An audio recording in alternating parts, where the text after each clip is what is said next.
Sempre achei que a família era um lugar seguro, ou pelo menos deveria ser.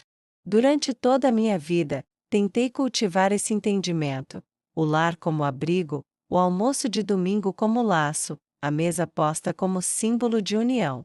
Mas naquele dia tudo isso foi colocado à prova de um jeito que eu nunca poderia imaginar. Acordei cedo naquela manhã.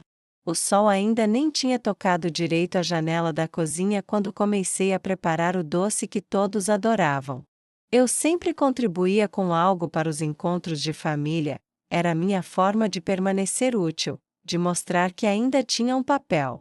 Enquanto mexia a panela, senti um peso estranho nas costas, não físico, mas emocional.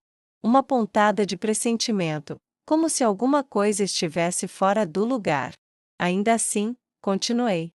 Coloquei o doce numa travessa bonita, enrolei num pano de prato florido e respirei fundo. Quando cheguei à casa do meu filho, ouvi aquele burburinho gostoso de risadas e conversas. A porta estava aberta. Entrei. Ninguém notou minha presença de imediato, e comecei a reparar nos detalhes: minha nora organizando a mesa, o cheiro do assado saindo do forno, as crianças correndo pela sala. Foi só quando coloquei minha travessa na mesa que ela me olhou. Um olhar rápido, duro, carregado de algo que eu não entendi na hora. Aos poucos fui percebendo pequenas farpas, pequenas insinuações que talvez passassem despercebidas para os outros, mas que para mim doíam como agulhas. Ah, você trouxe doce de novo? A gente já tem tantas sobremesas, mas tudo bem. Nossa, você demorou tanto para chegar. A gente nunca sabe se você vem ou não. Cuidado com a travessa, ela é pesada, do jeito que você anda desajeitada. Eram comentários rápidos, mas cheios de intenção. Eu sorria, como sempre fiz. Engolia seco. Engolia tanta coisa na vida que fiquei boa nisso. Depois do almoço, todos estavam reunidos na sala. Eram daqueles momentos em que a conversa se sobrepunha. Crianças corriam, alguém trazia café, outro apontava para fotos antigas. Foi quando meu filho comentou sobre me ajudar com algumas contas naquele mês. Minha nora, que estava encostada na mesa, segurando uma xícara de café, respirou fundo como quem guarda há muito tempo algo atravessado. E então disse, alto, claro, e com uma risada curta que ninguém entendeu: Ah, amor, você sabe como é. Sua mãe vive pesando na nossa vida. Parece que tudo sempre sobra pra gente. É um peso constante. Mas fazer o quê, né? E eu? O mundo parou. Meu corpo gelou. Senti meu coração cair, não no peito, nos pés. A conversa que antes preenchia o ambiente se dissolveu num silêncio pesado. Alguém tossiu. Outro abaixou os olhos. Até as crianças, como por instinto, diminuíram o barulho. Eu fiquei ali, parada, sem saber se respirava, se chorava, se respondia. A vergonha subiu pelo meu rosto como fogo. Humilhação tem cheiro, tem cor, tem temperatura, e naquele momento tudo isso me envolveu de uma vez. Eu quase disse que não era peso. Quase expliquei que nunca quis ser problema para ninguém, que sempre tentei ajudar, que sempre me virei como pude. Quase pedi desculpas por existir. Mas eu me calei. Não por aceitação. Por dor. Meu filho olhou para mim com um misto de surpresa e culpa, como se estivesse finalmente enxergando algo que sempre esteve ali. A xícara da minha nora tilintou quando ela a apoiou na mesa, talvez percebendo que tinha ido longe demais, ou talvez não. Eu não quis dizer assim, ela murmurou, mas não tinha como desfazer. Peguei minha bolsa devagar. Cada movimento parecia pesado como chumbo. Me levantei, agradeci pelo almoço com uma voz que não parecia minha, trêmula, pequena, cansada. Quando fechei o portão atrás de mim, senti o ar frio bater no meu rosto, e foi ali que finalmente deixei cair a lágrima que estava segurando desde o início. Eu não sabia exatamente o que fazer a partir daquele dia. Mas uma coisa eu sabia: aquela ferida tinha mostrado algo sobre mim mesma. Mostrou que eu ainda sentia, ainda me importava, ainda tinha valor, porque só dói aquilo que é importante. Nos dias seguintes, pensei muito na vida. No quanto passei anos tentando agradar, tentando ser leve, tentando ser pequena para não incomodar. Mas naquele silêncio, descobri uma verdade nova.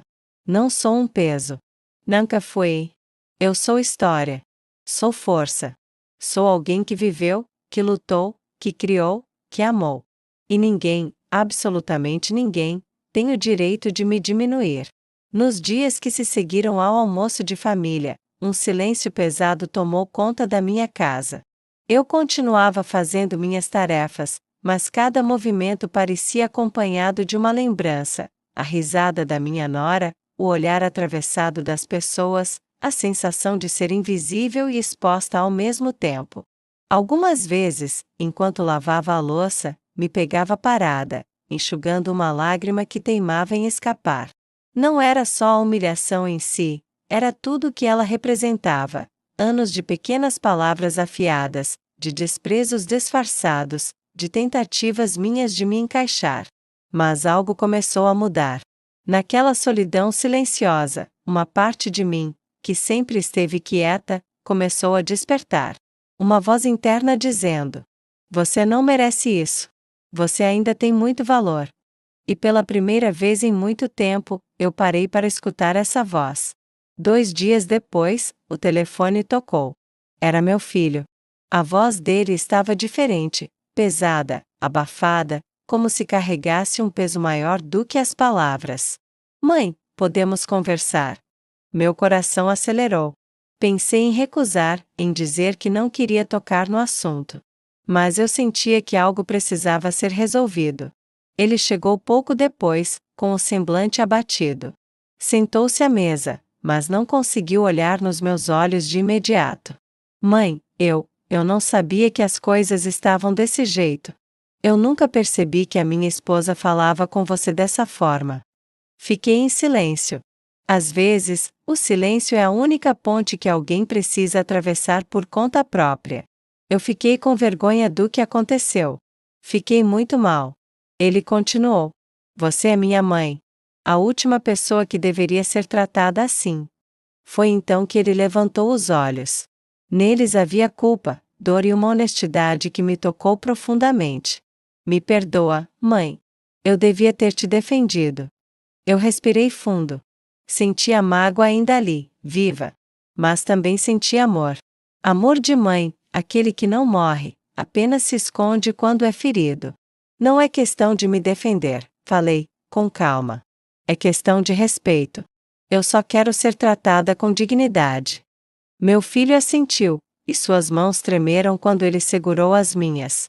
Uma semana depois, minha nora bateu na minha porta. Eu não esperava.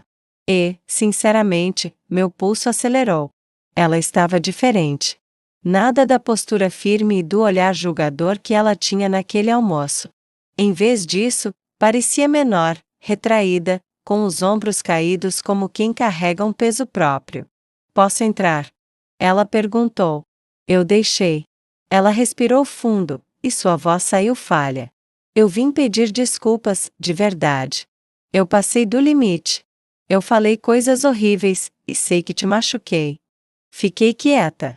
Eu queria ouvir tudo, não por vingança, mas porque aquela honestidade precisava vir inteira. Eu estava sobrecarregada.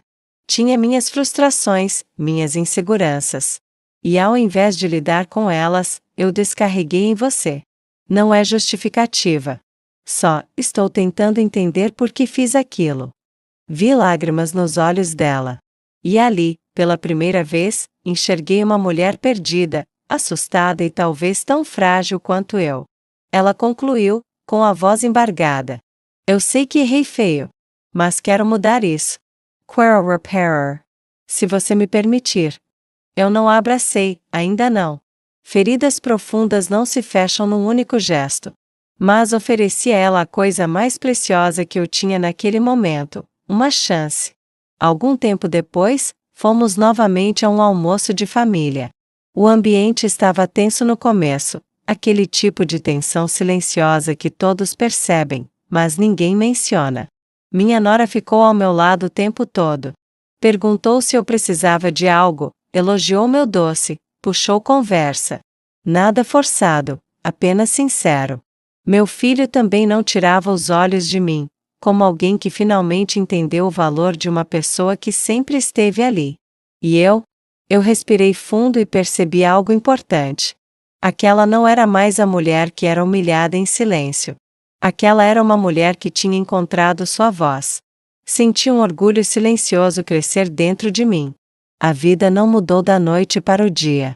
Mas mudou. Minha nora passou a me tratar com cuidado. Meu filho passou a me ver com mais atenção. E eu passei a me enxergar com mais amor, porque entendi, finalmente, que meu valor não depende do reconhecimento de ninguém. Eu existo. Eu tenho história. Tenho cicatrizes e força. E nenhuma humilhação pode apagar isso. Às vezes, a dor serve para abrir portas que o medo mantinha fechadas. E naquele dia terrível, apesar de tudo, abri a porta para uma versão de mim mesma que eu tinha esquecido. A história não termina na ferida. Termina no renascimento. O que aconteceu naquele almoço de família foi, sem dúvida, doloroso. A humilhação, o olhar dos outros, o silêncio que tomou conta de cada gesto seu, tudo isso deixou marcas. Mas a vida tem um jeito curioso de transformar quedas em caminhos e feridas em portas. Às vezes, é preciso que algo se quebre para que possamos olhar para dentro com mais clareza. A dor não veio para te encolher, ela veio para te acordar. A verdade é simples, mas muitas vezes esquecida. Ninguém tem o direito de diminuir aquilo que você é. Ninguém tem o direito de apontar seu valor. E ninguém, absolutamente ninguém, pode tirar de você a dignidade que a vida inteira construiu. A humilhação que você viveu não definiu quem você é, mas revelou quem cada um ao seu redor realmente era. Seu filho mostrou que sabe reconhecer erros. Sua nora mostrou que pode aprender, crescer, amadurecer. E você mostrou que, mesmo ferida, continua inteira. No fim, a história não foi sobre a ofensa. Foi sobre o renascimento. Por que eu penso que tanto te acusaram de ser? Na verdade era força. Era história. Era presença. Era amor. E quem aprende a se ver dessa maneira nunca mais aceita migalhas de respeito. A vida sempre coloca diante de nós situações que parecem nos diminuir. Mas elas só vencem se esquecermos a verdade mais profunda. Você nunca foi um peso. Você é raiz. E raízes não se sustentam, elas sustentam.